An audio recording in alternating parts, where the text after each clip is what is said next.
And it's crazy because for me, I've been in two faiths before. And that's even a bit mad to explain to people, but I drew to the conclusion that I didn't need their understanding because I understood fully what man was on.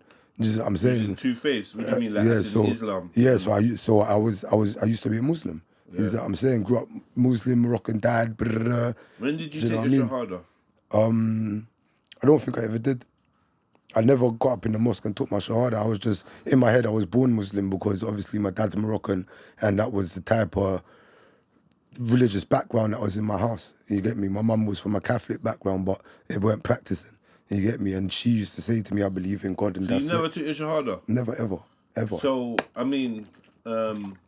no witness, no nothing. But you never prayed either, like when you was a kid? If I was made to... Did your dad make you pray? Yeah, if I was made to. Yeah, like he would take me mosque and whatever. Oh, for real? Yeah, that was normal still. You know what I'm saying? I'd be pissed, but that was normal, do you know what I mean? So we would go there, but then my representation of a Muslim man growing up wasn't nice. You know what I'm saying? What do you mean? Like how what he stood for? Yeah, like what he stood for, because while I was learning the Quran, I was looking at the man in front of me that was a Muslim and not matched. So your behaviour wasn't necessarily Islamic. Yeah, exactly. But did you think that though? When you was like, what age was you thinking like that? Like, Raj, you know what? You're not Islamic. No, like 12 onwards, 13 onwards. Yeah. I started looking at man like, oh, but swear down, like the Quran, this guy. He was sending me Arabic school. Yeah. So while we're learning the Quran, we're learning knowledge about the Islamic world as well. Do you know what I mean? Over in West London, he was in the man. You know what I'm saying? So there was a point where I could recite the Quran fluently. You know what I'm saying? Like as a young'un, you get me? But then most of like the memories that revolve around it end up. Can you recite any Quran now? Like Al-Fatiha and things like that. Yeah, cool. What now? Yeah. Bismillah ar-Rahman ar-Rahim, Alhamdulillah al-Alamin, ar-Rahman ar-Rahim, Maliki yawmiddin, Iyyaka na'budu wa iyyaka nasta'in. I can't remember the rest, but yeah, it's there. Man's been doing up practices and whatever. But yeah, like it was just to explain it. It's mental, innit? Do you know what I mean? But I know that. Okay, so let's talk about. Okay, so I get it. You're saying you was feeling like your dad. Obviously, you know, we spoke with Big Up Sabrina. Yeah. Drug Dealer's Daughter, Trapline Legacy. Yeah, go check out Traponomics. Big Up Sabrina. We touched on a little bit of that. You get me? Did.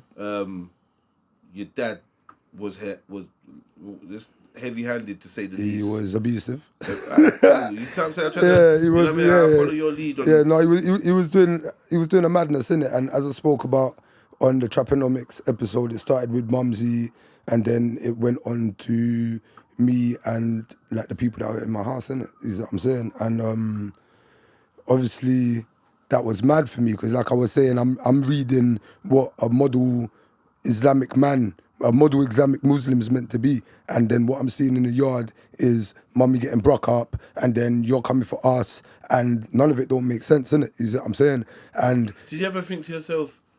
Did you ever get the thought where you thought, you know what, I'm gonna done your dance? Bare times. I'll be real. Do you know one of the maddest thoughts I had, yeah? You see, when everyone knew my dad was in the bath, I wanted to run in there with a toaster. Toaster? I swear down. Hey, big up the movies. Yeah, big up the movies. I'm telling man, just fry out everything. Showing man. Yeah. Flash a toaster. Literally. TV or something. I'd be there with the members of my house, and I'd be like, raw. Hey, I'm gonna go in there, and they'd be like, "You'll die. You're going to die." And I'd be like, "No, but if I tried to make look," and I got to the bathroom door, I was like, "Yeah, pussy, I'll go and chill out, go back downstairs and chill out, because you're not about to do that at all." The thing is, certain youths grew up to do that. Yeah, to get their parents out of there. Yeah, I didn't have the guts, bro. I had the fear of. I don't even know, like, what's... because it's like, that's part of the control, innit? Because that's your father, he's been there throughout your life, however frequently or whatever. It's hard for you to, like, break against that psychological... Man's got you on lock, bro. Yeah, get me? Like on like, a whole nother... Come on. Yeah, a whole nother thing. This is what I mean, like, man, there's so many different different scenarios that I could think of when it comes to him, but his thing, it was physically abusive, it was verbally abusive, and then it was hella controlling. So we had the house on smash, innit? Is that what I'm saying? Hella, and this is why do you think? It might be a weird question, but do you feel? I don't know if you have much experience of other Moroccan men of like your dad's age. Yeah, it's peak. It's peak for their families too. Oh, so you? So I'm gonna ask whether. What was his fucking problem? You told me. What do you think? The only thing I could draw it really down to is bad temper, because he wasn't an alcoholic. Yeah. Cool, you smoked cigarettes, but I've never heard of cigarettes. You gotta go beat up, man. No, do you know what I mean? He never drank. He never took drugs. He was sober minded to me. Is what I'm saying. Yeah. So to me, it was just a badass temper. But then going on holiday as a youth to Morocco with Mumsy and him. I got to see how certain Moroccan men moved, innit? And I've witnessed, I'm walking on the street live, man banged these women in the face, but the community's not saying nothing. So I kind of understood the structure. So maybe it's a bit cultural. It was a bit cultural, but when you're going through it, bro, don't tell me nothing about cultural, this hurts. Do you know what I mean? So it's like, I'm not trying to understand the cultural part as a youth. Like maybe now I could fathom it in my brain, innit, because I've seen enough to maybe understand that this is a deep-rooted thing and not just my dad's personal problem, innit? Is what I'm saying. I'm wise enough to have... Cultural attitudes towards... what is it? Towards violence or towards women? Or towards... I'd say violence, because he wasn't just violent towards women. He was violent towards anybody that came across his path and treated him in a certain way. Well, in general, whether it was his workplace or he was ongoing. Some men are only bad for like their partner and their family. Yeah. But this is the thing, because you see the respect that he was given used to wind me up. Cause I used to think to myself, no, but you're an idiot, bro. I know how you treat, but no, but you weren't actually an idiot, innit? And wherever you stepped in Morocco, not in Britain. In Britain, you're just a civilian that goes to work and whatever. When you step in Morocco, I see how man start to change around you, and then even his brother would change around him, and the sisters would respect him as the older brother. He was the guy. Yeah, but then also as well, he would drive a 7-seater from here to Morocco, pack out with things. Right. So I used to think, but I used to think that was just why they treated him like like he was like raw. Make sure bro's fed, make sure he's got what he needs. Like nobody trouble nobody. You can't cuss these kids too much. Do you know what I mean? So he's the man of the family, and we got nice by the family because of that. Do you know what I mean? So we was like the favourite nieces and nephews and the cousins and whatever. But it didn't dawn on me why until later. So he was a don in his thing and his family set up, innit? Is what I'm saying. He was the don. You get me? But at home, he was the don devil. Cause it was a bit mad. So he's done a lot of harm. Yeah, he done bits. I mean, how do you feel about him? I used to hate him, but then I feel like, and this is certain time I hate these cliche things that go around the world and that, but I ain't got the space to hate him because I ain't got hate in my heart. This is what I'm saying. I've forgiven him. But that's what I was gonna build up to that. Yeah, and that took long, and it's recent that I've forgiven him. I ain't sat down here for a good 3 years and been like, I forgive this man, because every time I've been around him, I know how I would treat him if I lost it. Is what I'm saying, and it's scary because I still got to be around him in certain scenarios, but I lessen it because I lessen the chance of anything going on, because I've always said to myself, you still feel like if he chat to you in a certain way or very rare, it could be dangerous for him. And it's not even necessarily me, it's the family members. Like, man, how you talk to mummy now, car, I'm a big boy. So mine little bro, mine sis, mine... don't give me no flashbacks. Yeah, like, don't, because he's done things in front of grandparents and that when I was a youth, man, and I've gone down there with my school friends. Yeah, on some bad boy thing. And he probably would have wiped us all out. He done something in front of your mum? Your mum and grandpa? He done something peak in front of my grandparents, in front of my mum's mum, innit? My mum's parents. He done something peak in front of them in the house, innit, to do with the family members violently. Do you know what I mean? But these times I'd moved out, I was like 17. So when I say school friends, I should have said college. So I was like 17, 18. Do you know what I mean? But I've moved out now. I'm living in like South Nord or whatever, about to become dad and them things. What did he do? he violently beat up a female family member. You get me? And that, I was used to it, but in the manner was a bit nuts, innit? Is what I'm saying. Well, so he went in. He went a bit over. He went very much overboard, didn't it? Do you know what I mean? Not even overboard. You can't even call it overboard. Like, but I know. Yeah, you know, you've gone. He's escalated. Yeah, you've gone a bit mad. You've gone mad, and like I said on the pod, what was the reason for that? Or like, what was the scenario behind that? Why did he decide that? The particular family member, I think, was caught talking to a school friend who was a male, a couple of doors away from the house. So she's on the way home. They're both walking in the same direction, same area, linked up, walking down the road. I know the person. The sister was in my ear, is what I'm saying, and my mum knows the mum. So it wasn't a weird setup. Not a weird madness. But it was a boy walking with. And you got spotted walking with a boy, and you got in the yard and the curtains were drawn. Was it a black boy? That ain't bad. Just no. Yo. Do you know? You don't even know. No, it weren't a black boy. I can't remember still. But do you know what? It most likely could have been, you know, is what I'm saying, because of the area that man lived in and everything. It's possible, do you know what I mean? It is possible, but I can't remember still. So he's done his madness, where you found out about it. Yeah, my little brother phoned me, told me what happened. But this is the first time that I think he clocked, oh shit, I got a big son. You get me? I might be accountable now. Like, maybe someone's going to feel a way about this. It's a problem. And do you know the wickedest thing? That was the beginning of the end. At that point, at about 17, 18, that was the beginning of the end between him and my mum, and him ever abusing anything, because he looked at me and I saw how he looked at me, and he looked me in my eye, and I was only 18, but there was brothers at the mosque that he was attending to that was letting him know what I was getting up to outside. So he already had this. This is just my perception. He could have just been looking at me like, okay, he's just big, and that could have just been it, blanket. But I perceived it like, yeah, you've clocked and you've heard, and then you've seen my friends, and cool, you've clocked that your son's not an idiot, innit? And there's certain things that he's not going to entertain no more. And yeah, it's time told him that, don't. So did you say anything to him? I sat down with him when I was like 18, and I asked him a couple questions, but the questions that I asked him almost made me want to done him there and then. There was no remorse. There was no remorse. It was just like, oh yeah, well, you know, you did this and that, and I react, and you know, like little mad Moroccan man,